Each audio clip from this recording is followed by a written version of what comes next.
I'm Steve Beta. I'm animation and environment lead on Halo. I'm Shikai Wang. I'm an artist for the Halo team.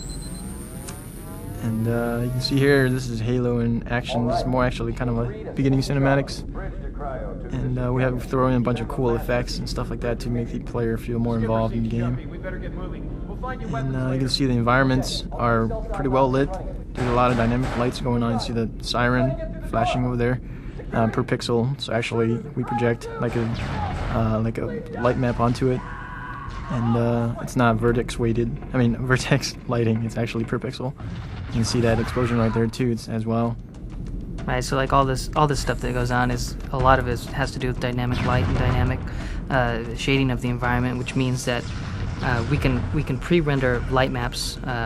So it'll show you what lights would do in real life, and then in real time we can actually explosions will light up the walls, sparks will light up the walls. You can get flickering effects. You can turn on a flashlight, which is something that is pretty expensive in video games, so you don't see it too much. But on Halo, we've been able to do that all over the place. One thing good about Xbox is it allows us to do multiple passes on texture.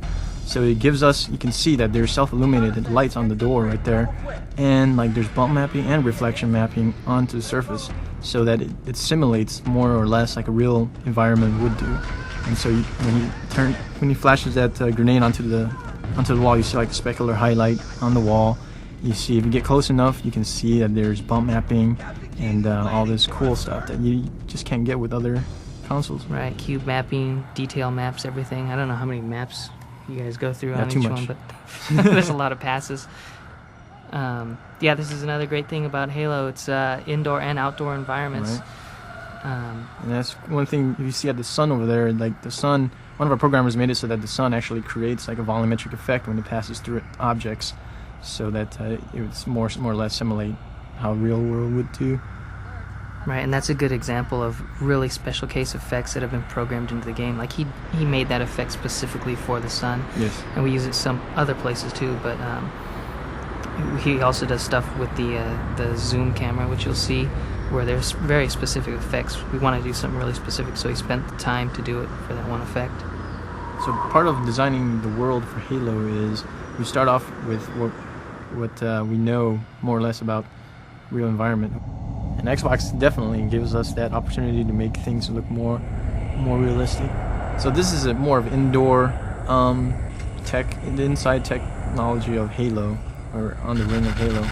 And without giving too much away of what Halo is and stuff, we try to make it look high-techy and cool, and also mysterious at the same time. Right, and one of the challenges that the environment modelers had to do is there's a human race, which you are, so we have a specific architecture for that, and then there's the bad guys that you're fighting, and there's a specific architectural style for that. And Halo, the world that you're on, has its own look, and it was a pretty big challenge for them to be able to create all those languages, but it's pretty effective. Like you get in any room and you know which race built that room, which is pretty cool. So here's some Covenant characters, a little firefight. You can see how they differ from yourself. You're part of the human race, but you're fighting these guys that move around a little bit like different animals. There's guys that move around a little bit like birds and are very guarded. They carry big shields. There's some comical characters, the grunts that look like they have the big shark fin on their back. There's the elites, which lead them all, and they're very beast-like, very kind of cat-like in that they're very agile and scary in that way. And the hunters are the big, massive behemoths guy. What's so cool about Halo is that the alien people you're fighting is a group of alien races, not just one type of alien. You can see the armor on this guy. It actually reflects. If you get close to the cyborg, he has a bump map. So everything, all the big tools that were too expensive to use on other systems, we can do them everywhere now. So what you're seeing here is uses of or demonstrations of two different types of weapons. There's one human weapons, which is right here is a sniper rifle, and what you saw previously were some stuff that he picked up were alien weapons.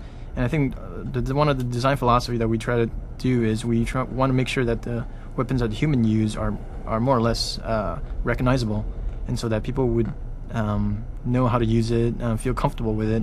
And because we have a lot of play with the aliens weapons that we can go crazy with, so we wanted to stick with a simple rocket launcher, sniper rifles and stuff like that, and not get too crazy on the design on the human side.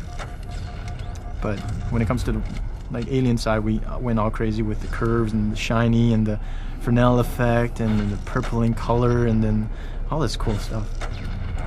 Right, and this, I mean, that goes with everything, right? The ship designs, the character designs, even with the animations, the way they move.